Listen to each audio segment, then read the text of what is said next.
এই দেশ যা, এই দেশের কাঠামো যা, এই দেশের আমরা যারা সরকারে আছে বা সরকারে নেই, বিরোধী দলে আছি, যারা সাংবাদিক করছি, সব মিলিয়েই কিন্তু আমরা।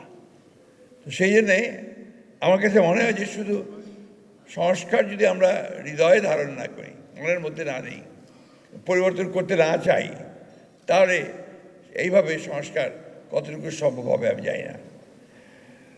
বিজেপির মূল প্রস্তাবের মধ্যে আছে সম্প্রচার মাধ্যমের জন্য আলাদা আইন, জাতীয় সম্প্রচার কমিশন, ওয়েজ বোর্ড ও চাকরি নিরাপত্তা, দেশের সব টিভিকে পে চ্যানেল ও শিল্প ঘোষণা, টিভি লাইসেন্স নীতিমালা ও মালিকানা কাঠামো নির্ধারণ, সম্প্রচার সাংবাদিকদের জন্য কোড অফ এথিক্স ও রাজনৈতিক অঙ্গীকার। আপনারা এখানে অনেকে আছেন, আপনারা জানেন যে 1975 সালে একদলীয় শাসনব্যবস্থা বাকশাল প্রতিষ্ঠা করা হয়েছিল এবং সমস্ত পত্রিকাগুলোকে সেদিন বন্ধ করে দেওয়া হয়েছিল, মাত্র 4টি পত্রিকা ছাড়া। সেই পত্রিকাগুলো সরকারি নিয়ন্ত্রণে চলছিল। এই অবস্থা থেকে শহীদ প্রেসিডেন্ট জিয়াউর রহমান তিনি যখন রাষ্ট্রপতি দায়িত্ব এসছেন, তখন কিন্তু তিনি একটা মুক্ত সংবাদপত্রের ব্যবস্থা করেছেন, স্বাধীন সংবাদপত্রের ব্যবস্থা করেছেন এবং তখন অনেক সংবাদপত্র বেরিয়ে এসছে এবং সংবাদ মাধ্যমগুলো চালু হয়েছে।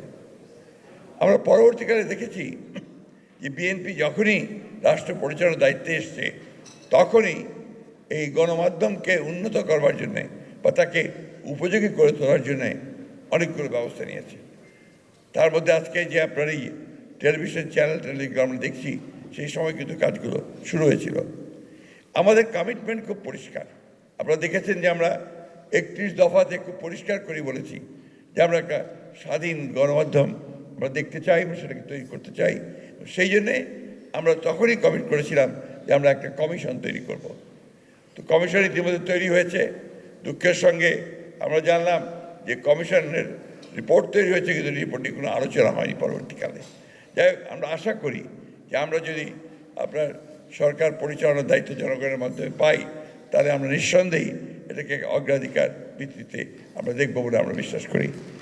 একটা কথা না বলেই পারছি না, সেটা হচ্ছে যে আপনাদের সাংবাদিকদের তো অনেকগুলো ইউনিয়ন আছে, বিএফইউজে, বিজেইউসি, আবার 2 দলের 2 ভাগ আছে, 3 ভাগ।